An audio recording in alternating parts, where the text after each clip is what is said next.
Salut à toutes et à tous. Aujourd'hui, on va décortiquer une période absolument charnière. Un véritable Big Bang qui a en fait façonné notre présent. Les années 70 jusqu'à la chute de l'URSS en 1991. C'est l'histoire de la fin d'un monde et de la naissance, parfois dans la douleur, de celui que l'on connaît aujourd'hui. Allez, on plonge. Pour comprendre cette période, on va partir d'une question simple.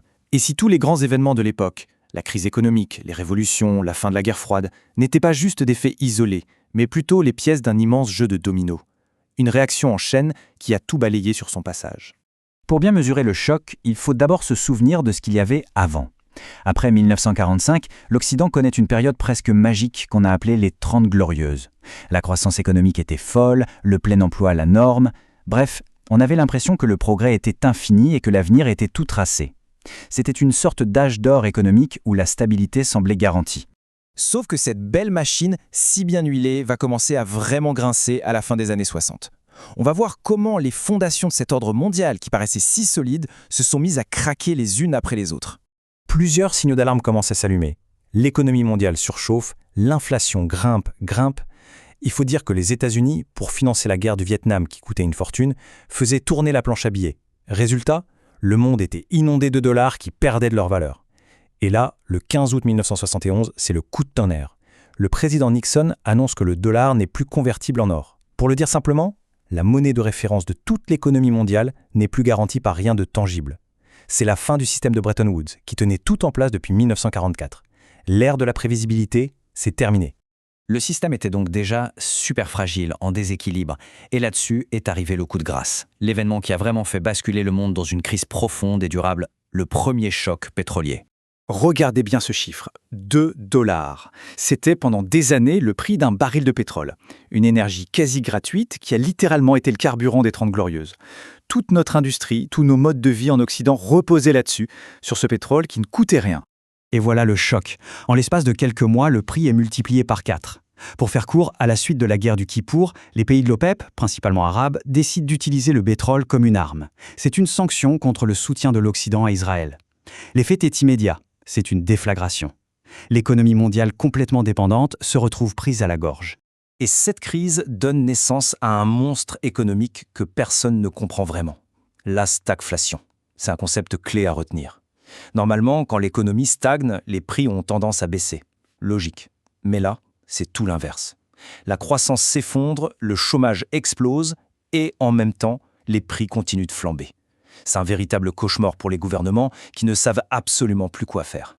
Et comme les vieilles recettes ne marchent plus, ça laisse le champ libre à de nouvelles idées. Une vraie bataille idéologique s'engage pour savoir à quoi va ressembler le futur du capitalisme.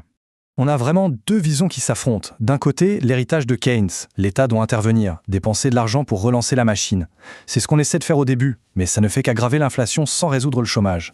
Et de l'autre, une nouvelle pensée qui monte, le néolibéralisme, incarné par des économistes comme Milton Friedman. Pour eux, le message est clair, l'État c'est le problème. Il faut laisser le marché s'autoréguler, privatiser, déréglementer. C'est une révolution intellectuelle totale. Et cette phrase de Ronald Reagan, quand il est élu président des États-Unis en 1980, résume tout. Avec Margaret Thatcher au Royaume-Uni, il va appliquer cette nouvelle doctrine à la lettre. C'est la fin du consensus d'après-guerre et le début de ce qu'on appelle la révolution conservatrice. Mais cette tempête économique et idéologique, elle ne se limite pas à l'Occident, loin de là. Elle va secouer l'ordre mondial tout entier et provoquer des bouleversements politiques énormes sur tous les continents. La chronologie de cette période donne le vertige. En à peine 15 ans, des régimes qui semblaient éternels s'effondrent comme des châteaux de cartes. C'est une lame de fond qui va redessiner la carte du monde à une vitesse hallucinante. D'abord, en Europe du Sud, on assiste à une vague de démocratisation. Au Portugal, la révolution des œillets en 1974 met fin à la plus vieille dictature du continent. En Grèce, le régime des colonels tombe la même année. Et en Espagne, après la mort du dictateur Franco en 1975, le pays entame sa transition vers la démocratie. Mais en 1979, un autre type de révolution secoue la planète. En Iran, le Shah, qui était un allié des États-Unis, est renversé. Sauf que ce n'est pas la démocratie qui le remplace, mais une république islamique dirigée par l'ayatollah Khomeini. C'est l'émergence d'une nouvelle force politique majeure, l'islamisme, qui rejette en bloc le capitalisme américain et le communisme soviétique. Et puis arrive le tremblement de terre final, l'effondrement du bloc de l'Est. Quand Mikhaïl Gorbatchev arrive au pouvoir en 1985, il essaie de réformer un système soviétique à bout de souffle. Il lance la perestroïka, la restructuration économique, et la glasnost, la transparence. Sauf qu'en libérant la parole, il ouvre une boîte de Pandore. En 1989, les peuples d'Europe de l'Est se révoltent et les régimes communistes tombent les uns après les autres, avec comme symbole ultime la chute du mur de Berlin. 2 ans plus tard, c'est l'URSS elle-même qui implose et se dissout. Au même moment, l'autre géant communiste, la Chine, prend une voie radicalement différente. Deng Xiaoping lance des réformes économiques spectaculaires. Il ouvre le pays au marché. Mais quand les étudiants réclament la démocratie sur la place Tiananmen en 1989, le régime répond par un massacre. Le pari chinois est clair, c'est l'économie de marché, oui, mais sans les libertés politiques. Une voie qui va en faire la superpuissance d'aujourd'hui. Alors, qu'est-ce qu'il reste de tout ça? Eh bien, tous ces chocs, toutes ces révolutions n'ont pas juste détruit un ordre ancien.